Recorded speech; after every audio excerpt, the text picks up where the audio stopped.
Hi guys, this is gsm.com and I'm here with the review of the Motorola Moto G4, the very first fruit of the Lenovo Motorola cooperation by integration of Moto into Lenovo that we test. So this product was launched in May 2016 and we're dealing here with a handset that has a pretty affordable price tag of $200. It's a 5.5 incher with pure Marshmallow on board, and it's a phone that doesn't have any extras, unwelcome extras. It's basically the simple phone without BS. It's available in black and white, and when we talk about the design, what we get here is a robust setup. It sits excellently in the user's hand and reminds me of a smaller Moto Nexus 6, for example. The grip is quite good, and this is certainly a big phone, so one-hand usage will not come easily because, as you can see, it's quite a long and pretty wide phone. Well, other than that, we have some comfy buttons here on this side. As you can see, the edges are a bit rounded, and you can remove the back cover, which is made of a pretty grippy plastic. So let's remove it. Here we go. Once removed, you can check out the battery, which is not removable, and the slots. We got the micro SD and the 2 SIM slots here. Everything is just where it should be. Moving forward, the Moto G4 has a solid build. It has a nicely rounded frame here, and the facade tends to attract fingerprints and dust just a bit. The thickness is 9.8 millimeters, a bit on the thick side for 2016, and it weighs 155 grams, but it's a well balanced weight, so it sits excellently in the hand. It has a plastic shell and it's designed to fit your pocket perfectly. There's also support for the whole Moto Maker initiative, so you can customize its looks. By the way, it's also splash resistant from what we've heard. Now, enough with the design. It remains a solid phone and a comfy phone, and on the display front we got a 5.5 incher here with a Full HD resolution and an IPS LCD panel. We're going to rely on the video player here. Well, there is no video player, so we're going to have to use the Photos application. Okay, so since we're using Photos, we have to go here and check out our usual test video, which is this one. So, conclusions about the visual experience. We have a bright screen, crisp image, it's also pretty clear. Contrast was rather okay, even in full sunlight. The colors are pretty rich and well calibrated, while the wide viewing angles are pretty clearly shown here. Okay, now it's time to see how we did in the lux meter test.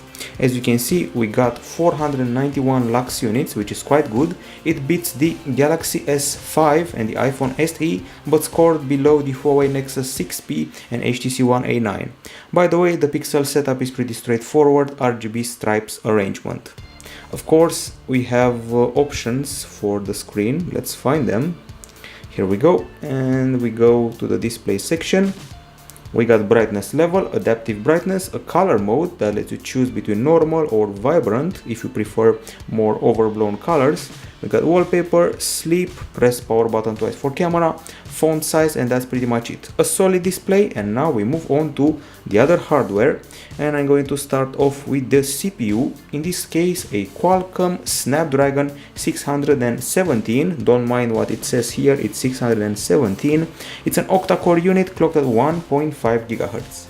There's also the Adreno 405 GPU and 2 GB of RAM available here, as well as 16 or 32 GB of storage plus the micro SD card slot. As I said before, the phone has a pretty modern setup, of course if you discount and if you ignore the RAM, for example, and we have a pure Android experience, which means there is no lag here. You can open up as many apps as you want, as many games without a problem, so there is no lag and everything is fluid. I would even say Nexus style fluidity. You can tell that Motorola was bought and owned by Google at some point in the past. Once again, games run without a problem, including FIFA Mobile and Riptide GP Renegade, which is our latest benchmark game. Back in the days, over the past years, we used the Riptide GP2, and now we're using Riptide GP Renegade. Here we go, with top-notch graphics and hydrojet racing. We pick a track here and let's see what the graphics are all about.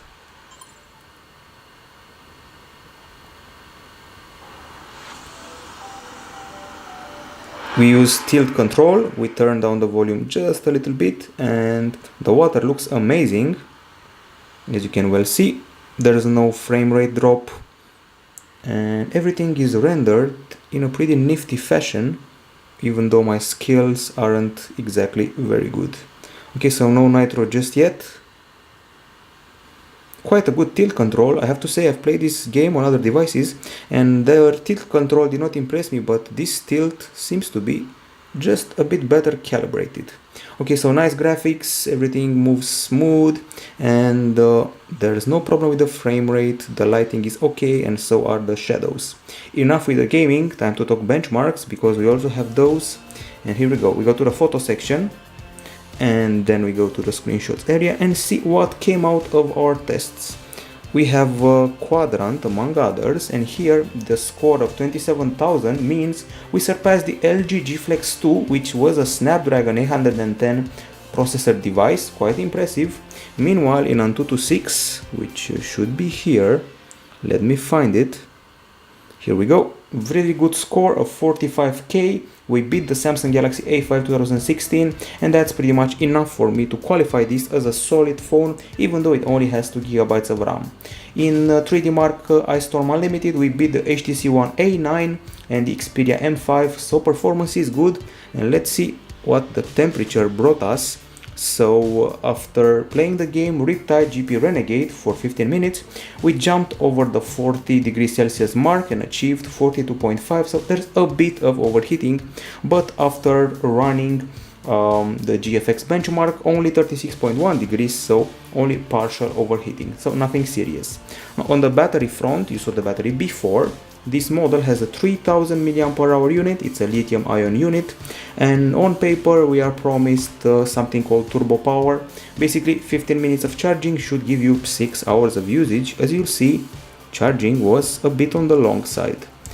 Okay, so let's see what this battery brought in our tests. So let's see what the continuous HD video playback time brought us. We achieved a duration of 9 hours and 21 minutes of continuous HD playback. Basically we were able to beat the LG V10 and the HTC 10, which is quite nice, but scored below the HTC One M8 and the Yumi Max. Sadly the PC Mark test would not run and I would replace it for regular usage in my day-to-day use with a bit of social networking, gaming, browsing, phone calls and all that.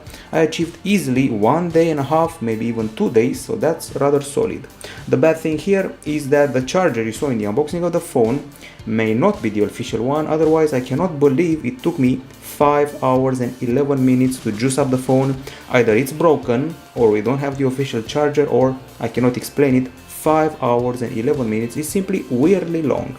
And then if you want to perform some setup related to the battery, you have to go here. We got the usual options related to Marshmallow. We got battery saver, which is very straightforward, and battery optimization has to do with the dose feature. So overall a reasonable battery with its very strangely long charging time.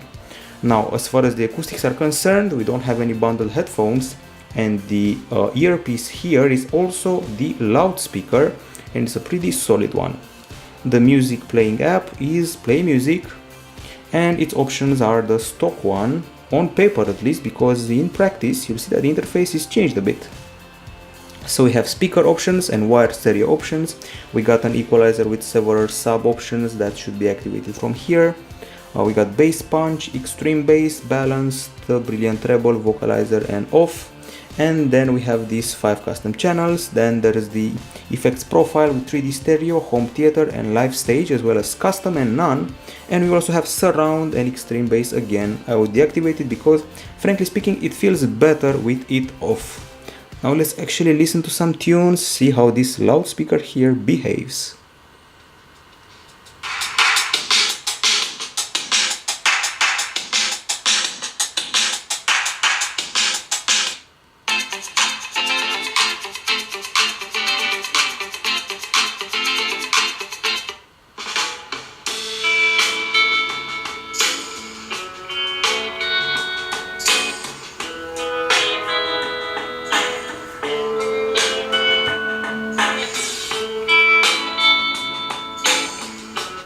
Okay, conclusions, we got here a pretty loud and clear experience, good bass, very crisp sound and nice quality, all the instruments are perfectly rendered, and I have to say that there is not a very big muffle when the phone is facing in reverse. And we also did a decibel meter test, let's see what came out of that.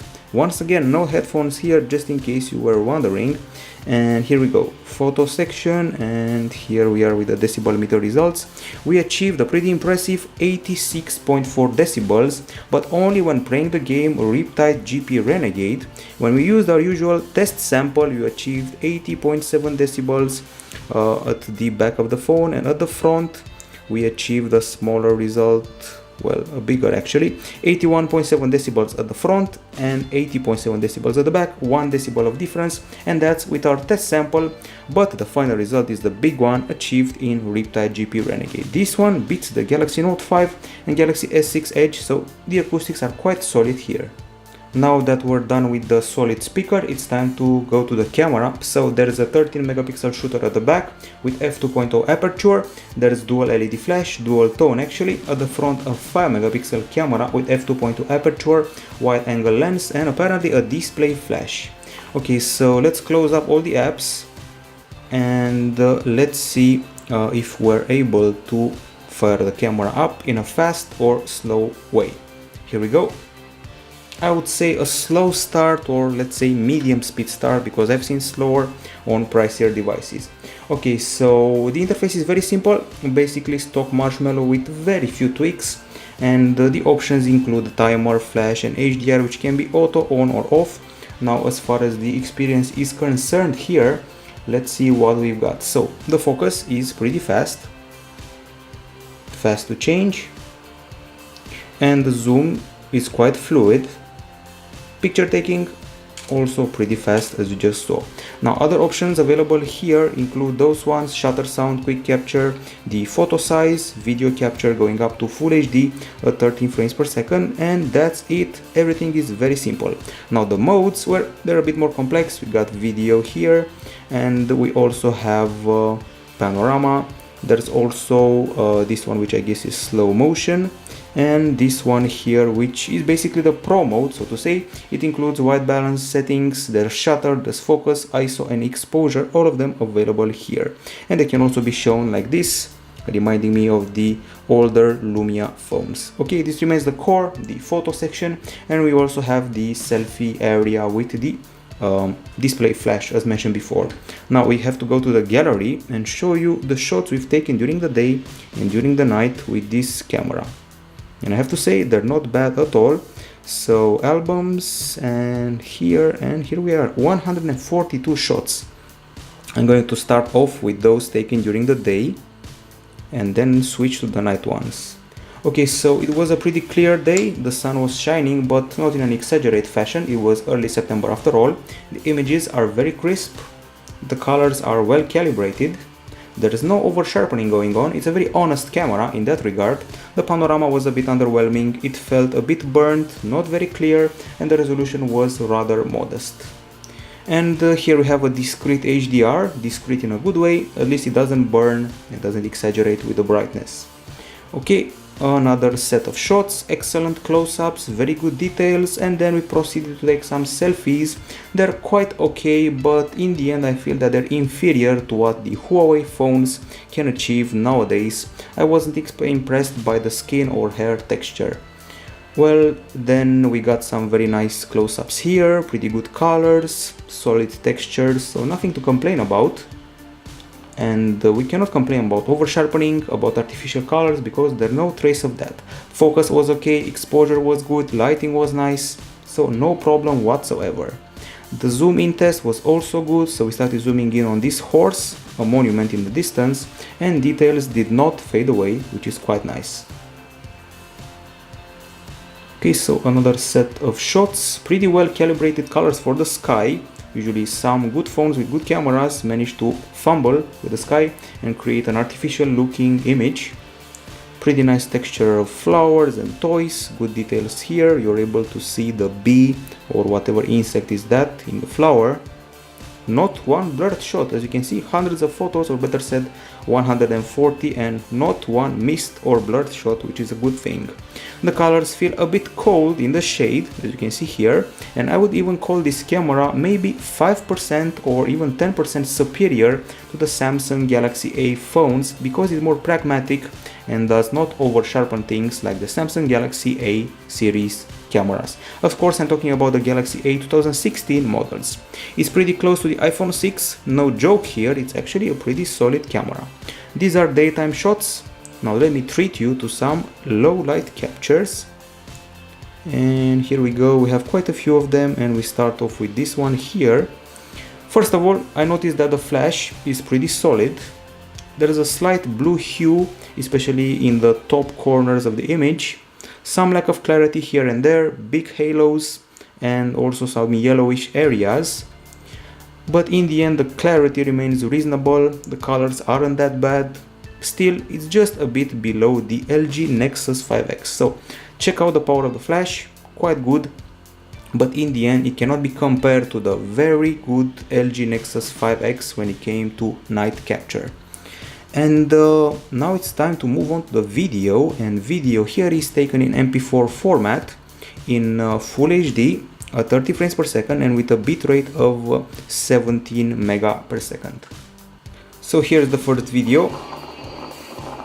As you can hear, the microphone cannot exactly face the wind pretty okay. We have good clarity and good colors, and even the zoom quality was good. Digital stabilization was actually not bad. There's some minor refocusing here and there, but exposure and colors were quite okay. And now here comes the zoom test. Quite nice, I have to say. And I couldn't help myself, I also did a bit of stabilization test, descended a set of stairs in the park, and not bad digital stabilization, not bad at all. Out of curiosity, I also tried something I haven't tried in a long time, which is the HDR video. So this is the regular video. Feels pretty nice, maybe a bit burnt in the trees area. And then the same sequence, but HDR video. As you can see, the image is more lit up. Maybe a bit burnt, but in the end looking okay. The slow motion capture had a raw resolution, and in the end I feel that the exposure was nice, the quality was nice, and I'm very happy with this quality. It's above what the Huawei Honor phones offer and close to what the Nexus phones from last year are able to offer in the video section. Now during the night time, low light night capture, the shots look like this. 25 frames per second, 17 mega per second. A bit shaky, dark, fuzzy, reasonable colors, but not hugely clear, and very shaky. We're done with the camera. I'd say it's pretty solid even in the filming department, and for $200 that says a lot. The browser, the pre-installed one, is Chrome, and let's see how gsmdom.com is loaded on this browser.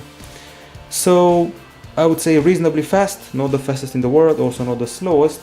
The benchmarks aren't very impressive. I mean Velamo, I mean SunSpider, and the follow-up to BrowserMark, and the virtual keyboard is the stock one from Marshmallow. Now when it comes to connectivity, you already noticed we're dealing with a dual SIM handset here. Comes with Bluetooth 4.2, micro USB 2.0. It also has Wi-Fi A, B, G, N. We get two microphones, there's GPS, there's 4G LTE category 4, there's no NFC, keep that in mind, and support for USB OTG is still here. Now the calls, they're loud, they're clear, and we have a pretty okay microphone, although if a person speaks too loudly, you can hear a bit of distortion sometimes. The signal is okay, and we did a bunch of speed tests, and let's see what came out of that. Okay, so here we go, looking for the speed tests, which are found here. So we were able to achieve as much as 103 mega per second in download, 25 in upload. This is the Wi-Fi test, and the 4G one was also good. Okay, so this is the 4G one. We achieved, let's see, 88 mega per second in download and 45 in upload. I'd say both are very good, so connectivity gets a thumbs up from us. Now the OS, I already told you, it's pure and unalterated Android 6.0.1 Marshmallow. It's clean, no BS, no problem. We got Google Now here in the leftmost home screen, so to say, and multitasking is done with the usual carousel. Drop down is all about notifications, There's also the player shortcut, and finally the quick settings. We got a bunch of stock widgets here, the kind of ones you'll find on the Nexus phone, plus this one here that's unique to Motorola if I'm not mistaken. And then too bad that the phone does not offer a fingerprint scanner, none here, none at the front. You can find one on the Moto G4 Plus, the bigger version, or not bigger but better spec. An interesting aspect compared to other phones is the, let's say, glance feature. It's not called glance, but it's basically a way to show notifications. You just pick up the phone and it lights up and shows you what's up, so that's nice. Shows you what's up and then it closes the screen. Now the settings, let's see what's special here. So we got connectivity, display, sound, apps, battery, memory, users, location, there is security and accounts, Google, language, Motorola privacy, Motorola ID, date and time, printing, legal information, and that's about it. In the Motorola privacy you can find privacy controls, enhanced device support, so you can benefit from the feedback to your actions, and Motorola can benefit from this feedback. Now as far as the apps are concerned, I counted them all. You can already predict there's no bloatware here, only 23 apps, which is excellent. And aside from the stock ones, the only special app is this one. It's called Moto, shows you special actions. You can use gestures as phone shortcuts, basically chop twice for the flashlight, flip for do not disturb. So let's chop twice, chop again. So that's it, one of the examples, pretty cool, nice feature. And then we got the display, which you saw before, that glance feature, which can be useful sometimes. Okay, so we reached the end of the review. Time for the pros and cons. On the pro side, we have a comfy phone with a bright screen, good performance, solid battery, okay acoustics, quality pictures and videos, fast connectivity, no bloatware, and a clean experience and a clean interface. Now on the con side, it's a thick and wide phone. There's a slight overheating in games. The huge charging time may be a problem. I'm baffled by the fact that PCMark won't run, and the low light capture was not exactly impressive even for this low price. It remains a very solid $200 phone with a good design. It's okay for multimedia consumption, as you just saw, 9 hours and a half consuming video on it. Sounds like a good deal. Quality pics, quality videos, and a very clean software, and I'm pretty sure you'll be among the first to get Android Nougat in the future, and that says something for an Android phone priced so low nowadays. Well, other than that, too bad for the charging and maybe too bad for the slight games overheating, but aside from them there's absolutely no problem with the Moto G4, a very honest and very BS-free handset from the mid-range section. This is it from gsn.com. This has been the review of the Motorola Moto G4. Bye bye.